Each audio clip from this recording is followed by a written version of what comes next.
I used to sit on the deck with Jeffrey, and he started speaking. It was like I wasn't sitting there with my son. This young man that was next to me was very monotoned in his voice. There was just no emotion that I could pick up. He would be staring out to the trees, and I'd be sitting next to him, and he would be saying things like, it would be broken. It wasn't like a continued story, or he would say, yeah, and then they had us bury the blood stains because the reporters were coming. Or body parts. he said there was a family trying to get back to their home. They were trying to get back into their house, and they shot them. And he said, "What was that all about? What did that mean?" He said all they were trying to do was get back into their home. And then he brought up something about having to bury whole bodies and body parts.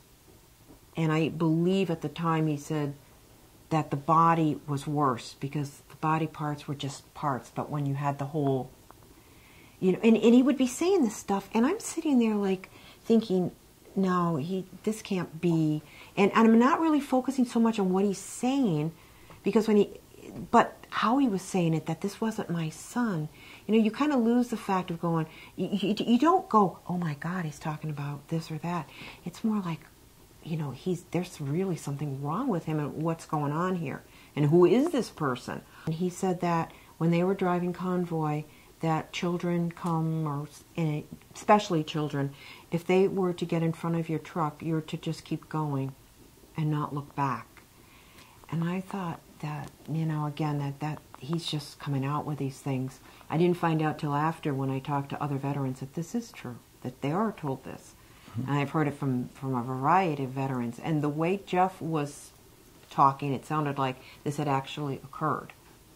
And his friend Paul that went over with him said that they were told the same thing, because he was on a convoy. You keep going, you just don't look back. Jeff wouldn't take off the dog tags. Jeff said that they were in Iraq, and they had these two unarmed, to me, soldiers, prisoners, and somebody yelled at Jeff to pull the fucking trigger, Lucy. And I can remember Jeff talking about how one of the kids was about as young as he was, in his 20s. And he connected. I mean, he looked at the kid, and he wondered if he was somebody's son. Was he somebody's father? Somebody's brother? But Jeff had his rifle raised. It was shaking, but he pulled the trigger. Talked about the sound, the sight. And so afterwards, Jeff took the dog tags, the two dog tags from the soldiers. It was to really honor them, not to mock them. We did get a call from him. He was back in early July, I believe. They were back at Camp Pendleton, which is, you know, we really felt good about that.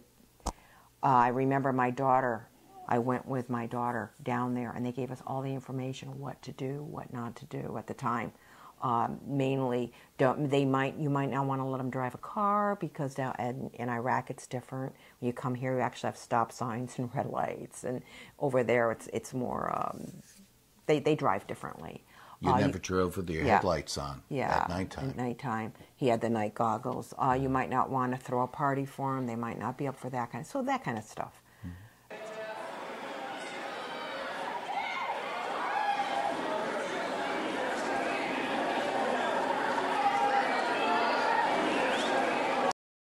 On June 21st, 2004, Jeff stated to a Vet Center employee that, quote, "No one cares enough to help."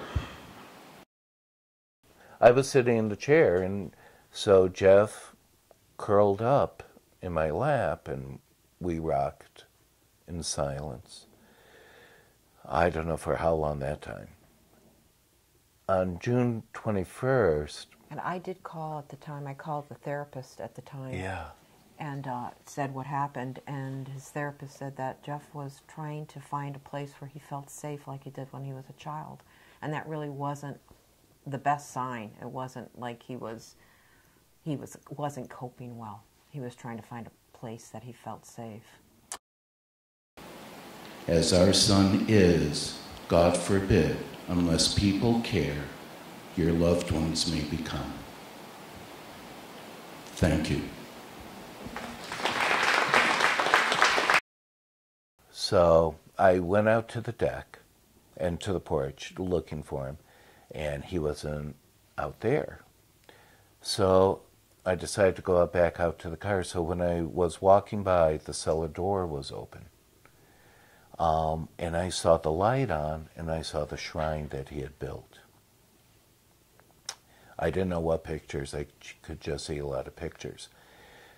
So I went and walked down the steps, and I went directly over to the shrine. My focus was on that. And I saw the blood, and I saw the 3 letters he left.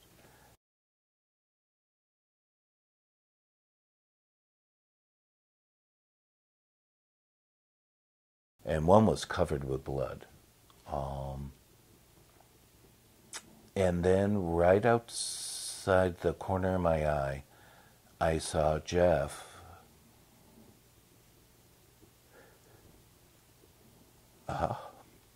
who I thought was standing there. And his eyes were closed. And then I noticed the hose double looped around his neck.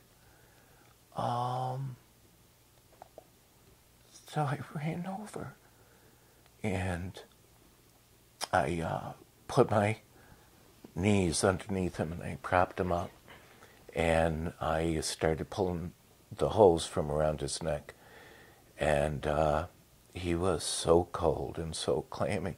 I thought I felt a warm spot on his chest, and so I started rubbing it, but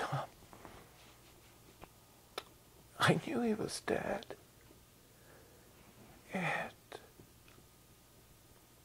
And stupidly, I lowered him to the ground, but I made a pillow for his head. And he, I remember yelling something, but I don't know what it was. This was a uniform that went across the country. This went with eyes wide open all over California, Texas. Here's a copy of his jar. That's his uniform. They tagged it, Jeffrey Lucy Belchertown, Mass. And that was what Debbie read at his wake. She read that. And this all went with him. When he was little, he'd come home from school and he'd follow me around the kitchen and talk.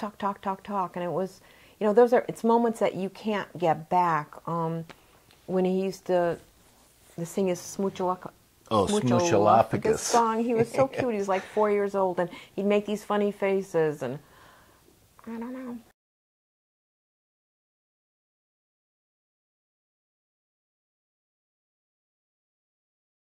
One of the things that stands out for me is all our kids volunteered at Camp Sunshine. I forced Jeff into a costume, I think a squirrel costume or a raccoon costume.